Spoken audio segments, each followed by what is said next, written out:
L'heure a sonné pour votre grande session d'actualité sur Molière Canal. Messieurs et dames, bienvenue si vous nous rejoignez, mais bien avant, découvrons les grandes articulations.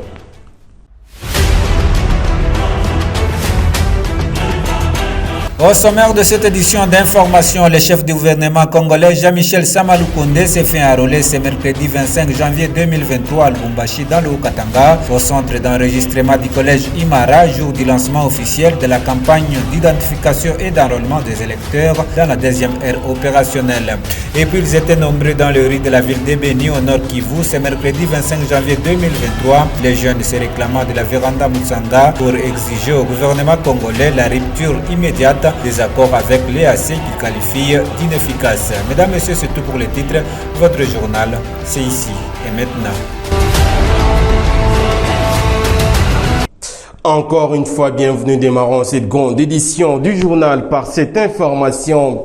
Lancement officiel de l'opération d'identification et d'enrôlement des électeurs dans la deuxième ère opérationnelle. C'est mercredi 25 janvier 2023. C'est le Premier ministre congolais Jean-Michel Sama Lukonde qui a donné les go à Lubumbashi dans le Haut-Katanga en se faisant enrôler au centre du collège Imara. Gisèle Kabongo nous en dit plus. Comme tout citoyen congolais, Jean-Michel Sama Lukonde a obtenu sa carte d'électeur en se faisant enrôler ce mercredi 25 janvier 2023 au centre du collège Imara à Lubumbashi dans le Haut-Katanga, jour du lancement officiel d'enrôlement dans la deuxième ère opérationnelle. Bien avant, le gouverneur du Haut-Katanga, Jacques Blakatoué, a prononcé les mots des circonstances sous l'œil attentif du chef du gouvernement congolais, du président de l'Assemblée provinciale du Haut-Katanga, du secrétaire exécutif national de la CENI et bien d'autres membres du gouvernement provincial. En qualité de gouverneur et chef de l'exécutif provincial, d'être côté de son Excellence, Monsieur le Premier ministre, et chef du gouvernement de la République, pour lancer le processus d'enrôlement dans cette partie de notre pays, en partie de Lubumbashi, chef-lieu du Haut-Katanga. Puis, s'en est suivi du mot de bienvenue du secrétaire exécutif provincial de la CENI. Prise de conscience de notre respect,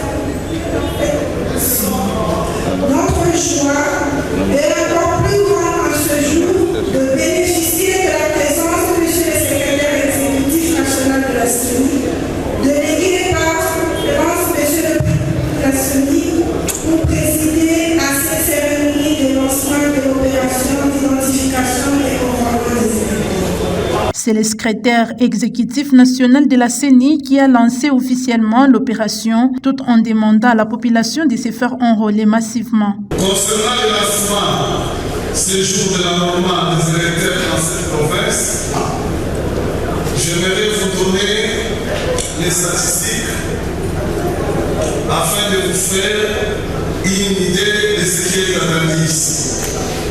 L'opération d'enrôlement dans la deuxième ère opérationnelle prendra un mois, soit du 25 janvier au 23 février 2023. Toujours dans les mêmes chapitres, le premier vice-président de l'Assemblée nationale, André Mbata, est arrivé le mardi 24 janvier 2023 à Kananga, chef-lieu du Kasaï central, en prélude du lancement des opérations d'enrôlement et d'identification des électeurs. Le professeur André Mbata a par cette occasion appelé la population à se faire enrôler massivement. C'est un reportage des Soleil Ntumba Moufika.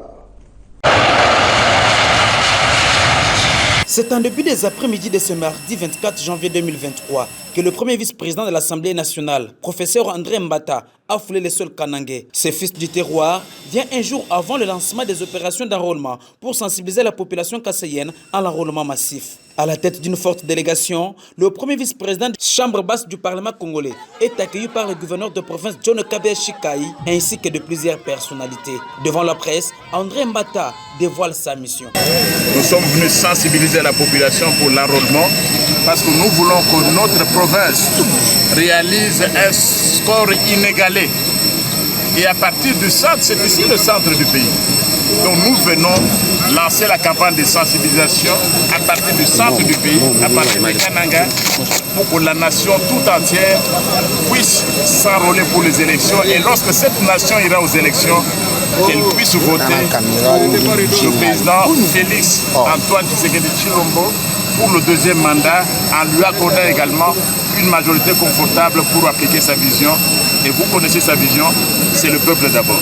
Cet appel est aussi répercuté par Maître Meshak Mandef Fumwela, président d'intérim du Congrès national congolais, parti politique cher, appui Soumabil Mbaye Moukala. Le Kasaï central avait été victime d'un complot monté par les ennemis de la province et il n'avait pas plutôt atteindre le nombre de sièges requis pour cette province. Et cette fois-ci, nous voyons qu'il y a du calme, et nous appelons les Kassaïennes et Kassaïens de se mobiliser, d'aller prendre leurs cartes parce que au moment venu en décembre, nous allons voter à tous les niveaux, en commençant par le président de la République, Félix Antoine Tshisekedi Tshilombo, qui est notre candidat. Parti de l'aéroport de Lungandou, le cortège s'est dirigé jusqu'à la résidence officielle du gouverneur de province où le professeur André Mbata s'est adressé à la population afin de se faire massivement enrôler ce 25 janvier 2023.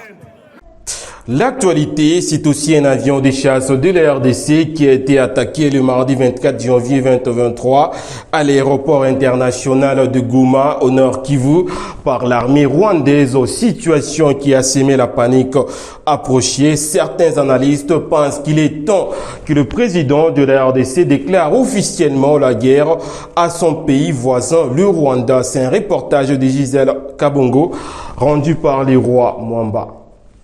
Ciblé par un tir la journée du mardi 24 janvier 2023 près de l'aéroport international de Goma, l'un des avions de chasse de la RDC par le Rwanda. Situation qui est déplorée par les acteurs politiques congolais qui appellent le président de la République Félix Tshisekedi à déclarer officiellement la guerre à Kigali. Le Rwanda nous agresse et nous venons de l'identifier. C'est là nous saluons même la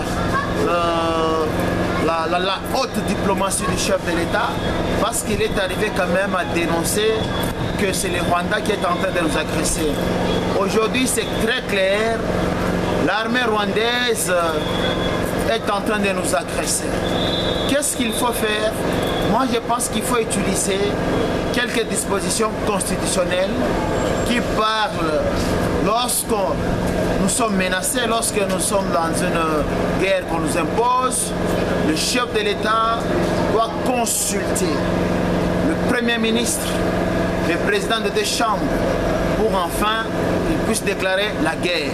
C'est une déception pour l'ensemble du peuple congolais. C'est un acte de guerre que venait de poser le Rwanda.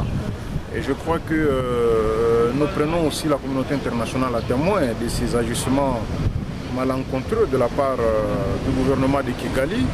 Et nous attendons très bientôt que le gouvernement congolais puisse se prononcer sur cette action.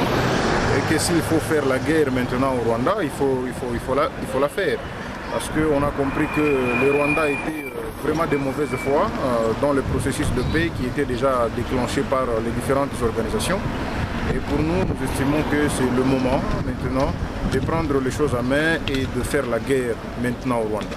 Avec cette énième attaque du Rwanda sur le sol congolais, la communauté internationale doit prendre des mesures drastiques à l'endroit des autorités rwandaises, ont-ils renchéri. Votre journal se poursuit, mesdames et messieurs, dans l'objectif de s'imprégner des activités effectuées dans différents ports œuvrant sur les lacs Kivu. Les gouverneurs de province du Sud Kivu, Théo Ngwabidje Kassi, s'est rendu sur place pour palper du doigt la réalité.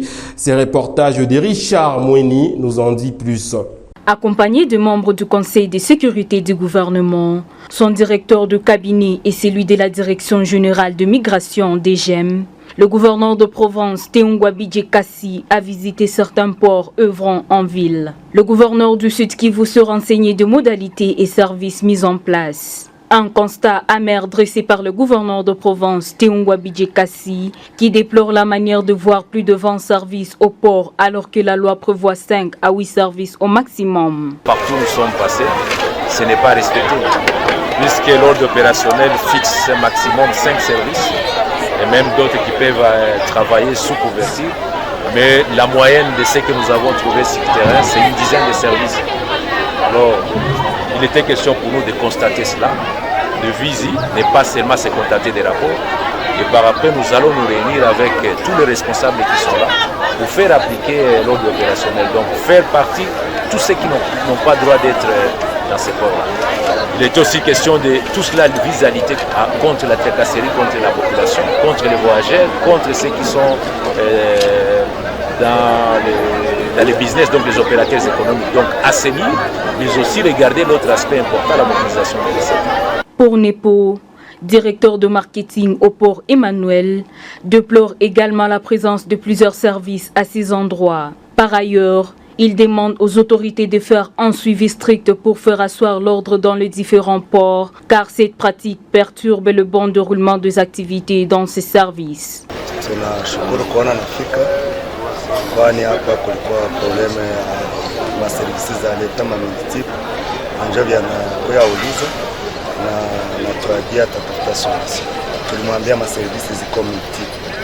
Signalant que c'est depuis un temps que la population de la province du Sud Kivu en général et celle de la ville de Bukavu en particulier sont victimes de tracasseries des services illégaux œuvrant dans deux ports à Bukavu.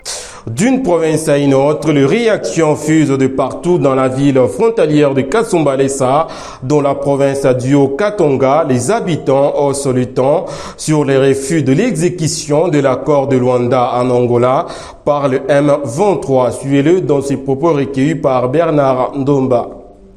Nous sommes dans un pays d'état de droit, dans un pays où nous sommes régis sur les lois et le règlement.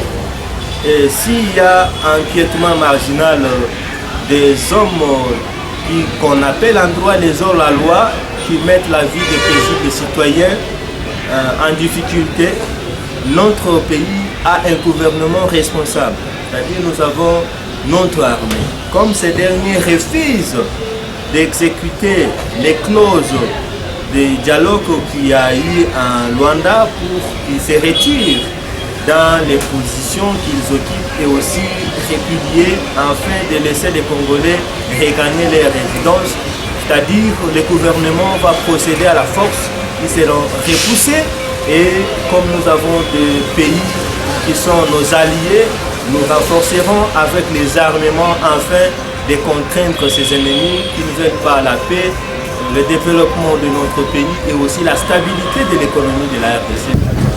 Nous voyons que l'M23 n'a pas le droit de rester dans notre pays par force. Parce qu'il se ressemble à un visiteur qui est venu fouillant la pluie, il vient se cacher chez moi à la maison. Et quand il est venu se cacher, il n'a pas le droit de me dire que je dois rester ici. Ça, la maison revient la mienne. Non. M23, leur pays c'est Rwanda, là où ils ont leur président Kagame, et qu'ils aient resté toujours là-bas. Ils n'ont pas le droit de nous forcer de couper notre pays ou de diviser notre pays en deux parties, prendre une partie qui est minérale pour dire que nous annexons à Rwanda et doivent devenir maintenant propriétaires du Congo. Non. Ce que nous cherchons est que le président de la République a emprunté la voie diplomatique et avec cette voie-là, nous allons aboutir toujours à un résultat escompté. Et maintenant, nous demandons au M23 de partir. Les jeunes se réclamant de la véranda Mutsanga sont descendus dans la rue en ville de Béni, dans la province du Nord Kivu, ce mercredi 25 janvier 2023 pour exiger au gouvernement congolais de rompre les accords avec l'EAC qu'il qualifie d'inefficace face à la mission d'anéantir les rebelles du M23. Isaac Bingeve nous signe ce reportage. Sous l'encadrement de la police, la marche pacifique des jeunes de la véranda Mutsanga section de Béni a commencé au rond-point central du 30 juin pour citer à la mairie où un mémorandum a été lu. La véranda Mutsanga, un mouvement citoyen, groupe de pression qui lutte contre toutes les formes d'antivaleurs Ces manifestants demandent au gouvernement congolais de rompre les accords avec la force de l'EAC qu'ils qualifient d'inefficaces face à la mission qui leur a donné le droit d'œuvrer sur le sol congolais afin d'anéantir les rebelles du M23 qui occupent une partie du territoire de Rutshuru. Mon nom c'est Rigel Bonavati. Nous avons manifesté à cause de la force régionale de l'EAC. Cette force doit quitter notre sol du Nord Kivu parce que nous ne voyons pas leur travail. Ils ont la collaboration avec le M23.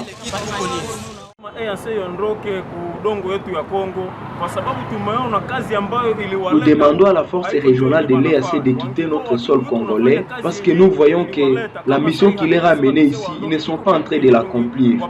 S'ils étaient en train de réaliser très bien leur mission, nous ne serions pas contre eux parce que nous les avions accueillis très bien ici.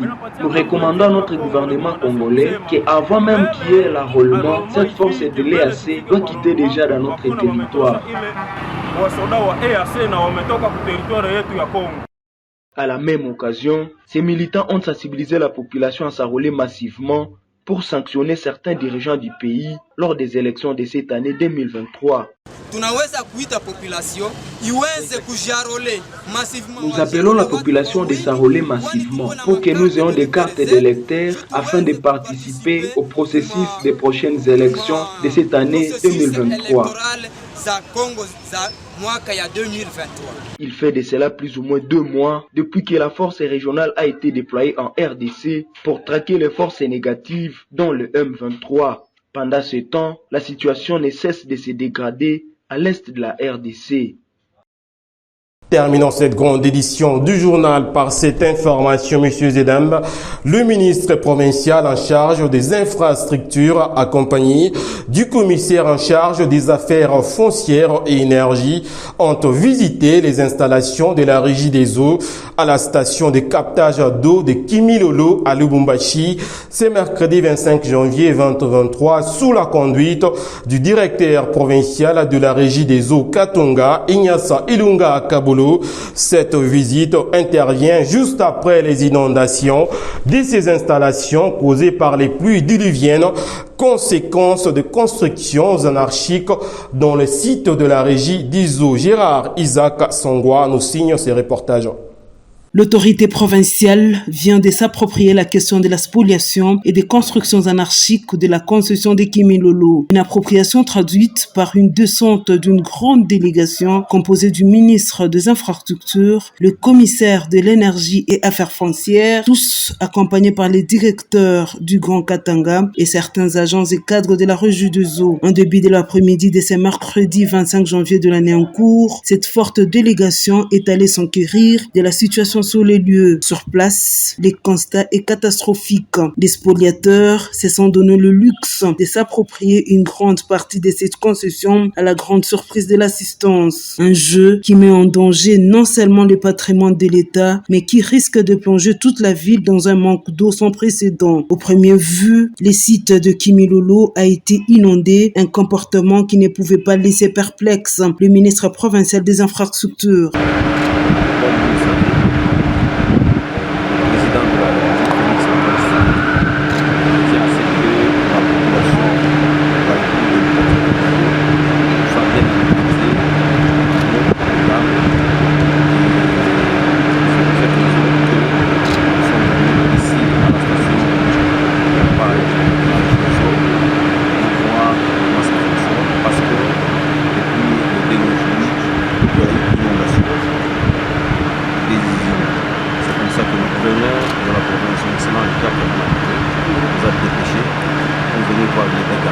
Sentiment de désolation pour toute la délégation. Selon elle, elle pense que ce traitement réservé à la régie des eaux est scandaleux et l'autorité ne va pas lâcher. Ignace Ilunga Kabolo, le directeur provincial Katanga, a lui d'enfoncer le clou en condamnant cette énième spoliation de ces sites, d'ailleurs devenue une habitude par le hors-la-loi. Ce journal est terminé. Place au rappel des titres pour ceux qui nous ont pris en cours de diffusion. Il était question au cours de cette édition d'information. Le chef du gouvernement congolais, Jean-Michel Sama Lukonde, s'est fait enrôler ce mercredi 25 janvier 2023 à Lubumbashi dans le Haut-Katanga, au centre d'enregistrement du collège Imara, jour du lancement officiel de la campagne d'identification et d'enrôlement des électeurs. Vous avez également suivi, ils étaient nombreux dans les rues de la ville de Beni au Nord Kivu ce mercredi 25 janvier 2023. Les jeunes se réclamant de la Véranda Mutsanga pour exiger au gouvernement congolais la rupture immédiate des accords avec l'EAC qu'il qualifie d'inefficace. Messieurs et dames, voilà de quelle manière nous atterrissons avec cette grande édition du journal sur Molière Canal. Merci à tous de l'avoir suivi. À la prochaine.